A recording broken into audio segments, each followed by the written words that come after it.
Naiuwi na po sa bansa ang 11 OFW na tumalon umano mula sa gusaling tinitirahan ng kanyang amo sa Lebanon.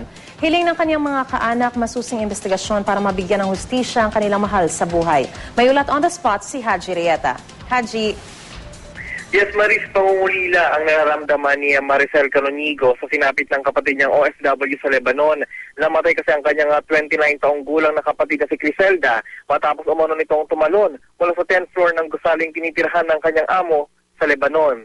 Ayon kay Maricel, ay hindi daw sila makapaniwala sa insidente dahil nito lamang February 4 nang huli silang nag-usap sa telepono. Pero makalipas ang mahigit isang linggo, February 14, ay lumabas na lang sa social networking site ang ilang larawan ng kanyang walang buhay na kapatid. At nagtanong para ang pamilya sa DSA pati sa POEA at ang report daw ay tumalon nga raw sa building ang kanyang kapatid. Pero hindi sila kumbinsido at hilingan nila sa mga otoridad ang masusing investigasyon hinggil sa nangyari sa kanyang kapatid. At iuwi nga sa Lumban, Laguna ang labi ng OFW upang doon na iburol.